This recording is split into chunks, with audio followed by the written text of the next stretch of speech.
정말 많은 사람들이 헷갈려 하는 게 하나가 있어요. 탄수화물이 좋다, 안 좋다. 이거는 많은 사람뿐만이 아니라 건강을 강의하고 건강에 대해서 충분히 공부한 사람들도요.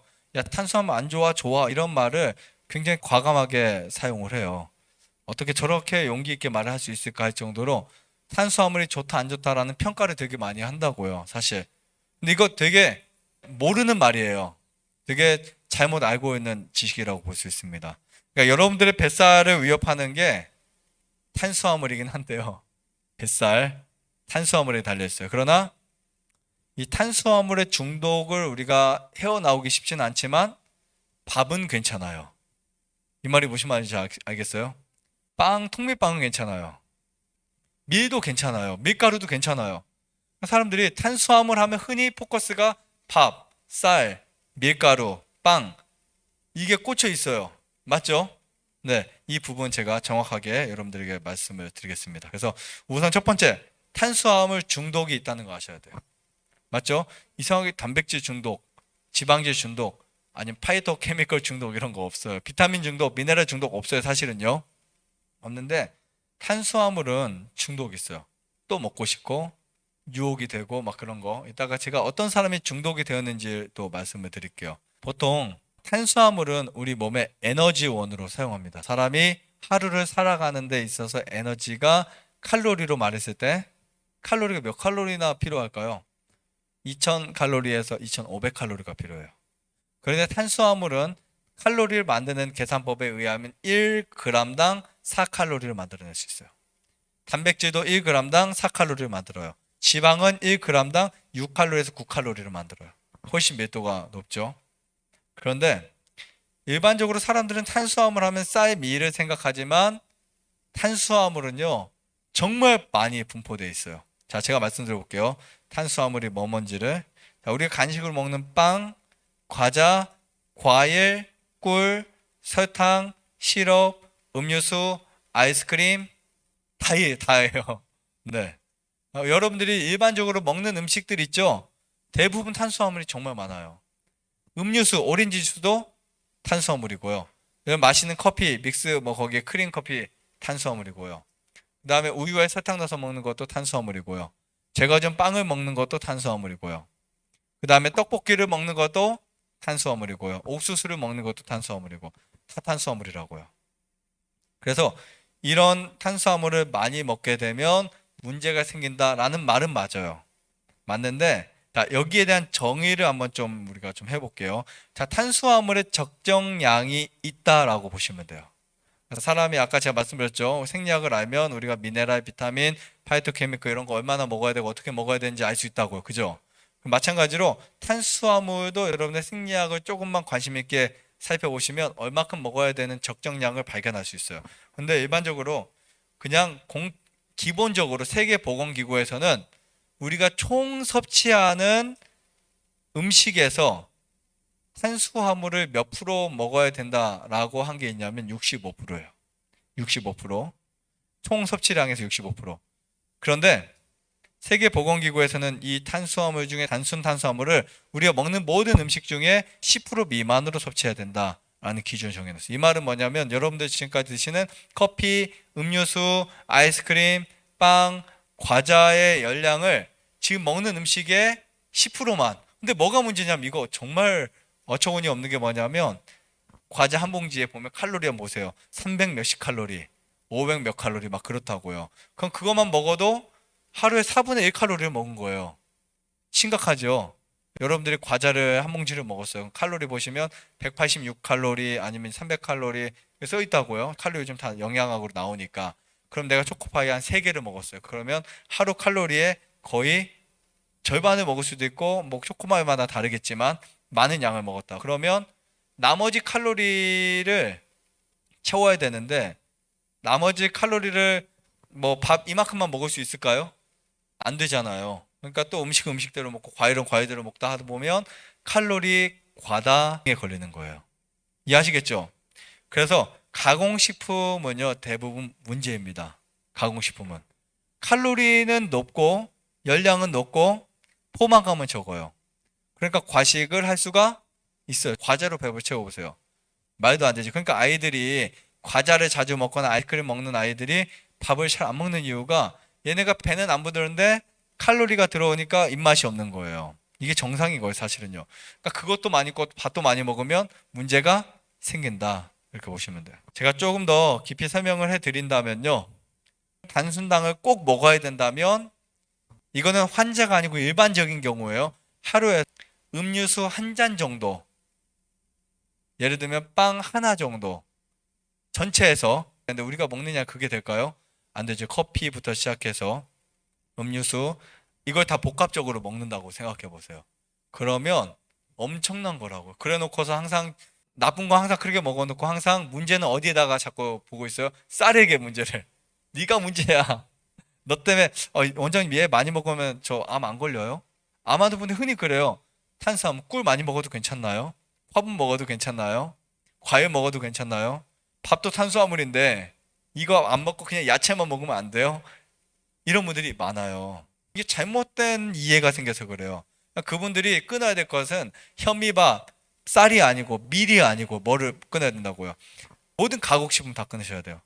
현미밥 한 공기하고 과자 한 봉지하고 거의 흡사하다고 보시면 돼요. 그러면은 과자 한 봉지 먹어도 배불러 안 불러요? 현미밥 한 공기 먹으면 한나절 이상 버틸 수 있어요. 한 공기도 다 못 드세요. 과식하는 분들 빼고는. 그죠? 그냥 반 공기 좀 더 먹거나 그리고 나머지 야채 먹잖아요. 그러니까 칼로리는 적은데 포만감은 높은 탄수화물은요, 오히려 우리 몸에 너무나 건강에 좋은 음식이다라고 보시면 됩니다. 그래서 꼭 먹어야 하는 곡식이 아니라 패스트푸드나 과자나 음료수나 초콜릿, 빵, 커피 이런 것들이 여러분들에게 해를 주는 탄수화물이에요. 그러니까 그런 것 때문에 우리는 보통 탄수화물 좋다 안 좋다 이렇게 논할 필요가 있다 없다? 없다는 거예요. 탄수화물 무조건 좋다고 보시면 돼요. 그래서 탄수화물은 무조건 충분히 드셔야 돼요. 몇 프로를 먹어야 된다고? 65% 이상을 먹어야 된다고. 근데 탄수화물 적게 먹어야 되는데 많이 먹어야 돼. 이런 논란 자체가 아예 할 필요가 없는 문제예요. 근데 이게 왜 사람들이 대두되고 이게 뭐 TV에 나오고 방송에 나오고 사람들이 이걸 거론시키다 보니까 야 탄수화물 좋대 안 좋대. 이거 정말 사람에게 굉장히 나쁜 편견을 만들게 하는 이론이라고 보시면 되고요.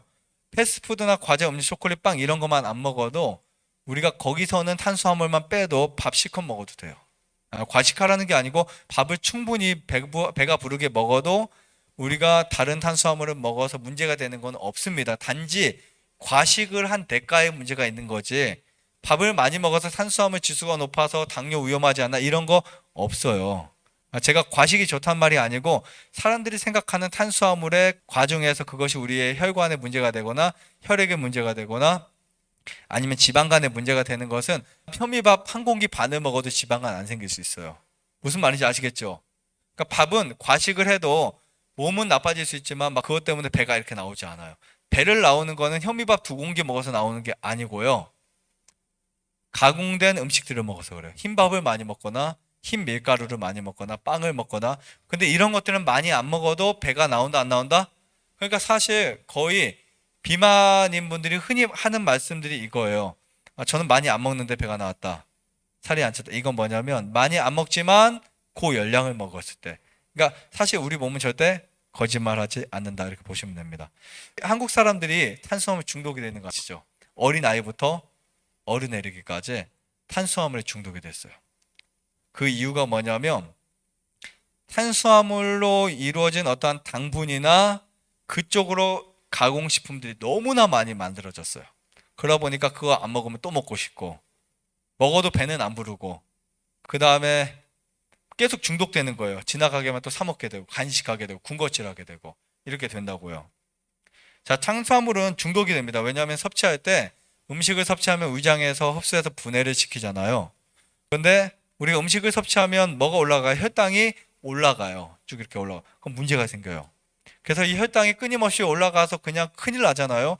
혈관에서 혈당이 계속 올라가면 문제가 생긴다고요. 그래서 그거를 방어하기 위해서 췌장이라는 곳에서 인슐린을 분비시켜요. 그래서 인슐린이 나와서 높은 혈당을 더 피해서 올라가지 않게 하고 그걸 혈당을 빼가지고 어디로 보내요? 세포로 딱 보내요. 세포로. 그럼 혈당이 다시 적정 수준으로 내려옵니다. 식사 후에는 당연히 혈당이 높지만 식사 후 1시간, 2시간, 3시간 지나면 혈당이 정상이 돼버려요.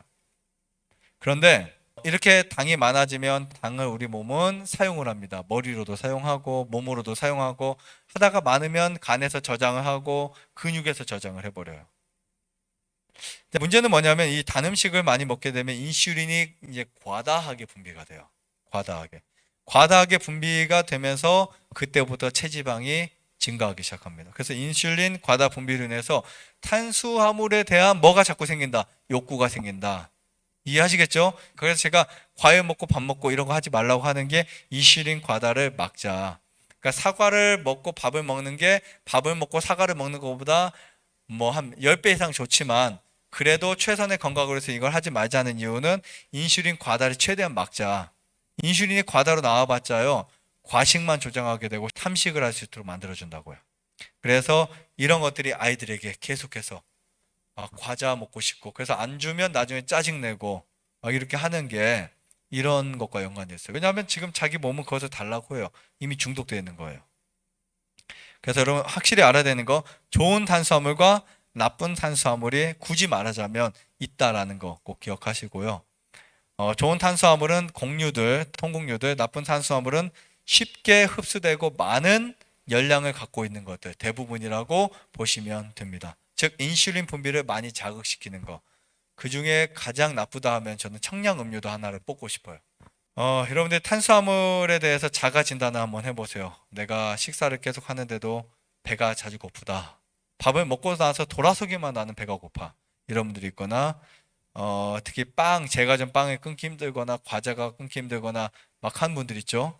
아니면 식사를 했는데 또 먹고 싶거나 뭐 밤에 야식을 하고 싶고 막 그냥 과식을 항상 조장이 되고 식사량이 불규칙하고 그 다음에 입맛이 너무 없는데 이런 쪽으로 입맛이 자꾸 편협하게 한쪽으로 들어가 있고 그 다음에 식사하고 나면 꼭 노곤하고 피곤하고 이런 여러 가지 자기를 스스로 진단해서 내가 정말 탄수화물에 중독되어 있는지를 알 수 있고 그것을 발견하는 것도 중요하다라고 볼 수 있습니다. 만약에 여러분들이 이렇게 탄수화물에 중독되어 있다면 미각신경도 바꿔줘야 되지만 어쨌든 가장 좋은 처방은 금식을 해주세요. 네, 역시나 금식을 해주면요 몸에서 그거를 요구하지 않아요. 절대로. 지금은요 내가 만약에 탄수화물 중독이 돼 있으면 아무리 안 먹으려고 해도요 스트레스만 받아요. 이해하시겠어요? 지금 여기 오셨으니까 망정이 집에서 과자를 계속 드시는 분에게 과자 먹지 말라고 하면 부부싸움이 나는 거예요. 맞죠? 남편이 아내에게는 아내 남편이 하면은 아니 먹는 것 때문에 싸움 많이 하는 거 아시죠? 그만큼 중독이라고 중독이요. 근데 이걸 해결하려면 금식을 하는 게 가장 빨라요. 금식을 하면 굉장히 빠르게 해결될 수 있고요. 중요한 거 포화지방이 많은 단순당 앞으로 피하자. 그리고 그것을 통해서 체중이 계속 증가되고 밥을 적게 먹는 저탄고지 이런 거 절대 하지 마세요. 그러니까 우리 몸과 안 맞는 것 하게 되면 반드시 문제가 올 수 있다 이렇게 생각하시면 될 것 같습니다. 탄수화물은 암 환자에게 좋아요. 탄수화물이 어떤 역할을 하냐면 우리 몸의 당사슬 역할을 해요. 그래서 세포가 수신할 수 있도록 만들어주는 게 사실 탄수화물이고요. 뇌에서 뇌 시냅스나 뉴런 작동을 위해서 탄수화물이 무조건 필요해요. 근데 단순 탄수화물이 안 좋고 중독을 만드는 탄수화물이 안 좋지 현미밥은 중독이 된다 안 된다? 안 돼요. 절대 중독이 안 돼요. 그래서 잘못된 탄수화물을 섭취하지 마세요. 그러면 괜히 죄 없는 밥에게 얘 먹어도 되나 안 되나 이런 고민할 필요가 없습니다. 그래서 그냥 가공식품들, 빵류, 아이스크림, 커피 이런 것만 끊어버린 탄수화물 아예 걱정 안 하셔도 된다라고 보시면 됩니다. 좋아요, 구독, 안내자전 눌러주세요. 눌러주세요.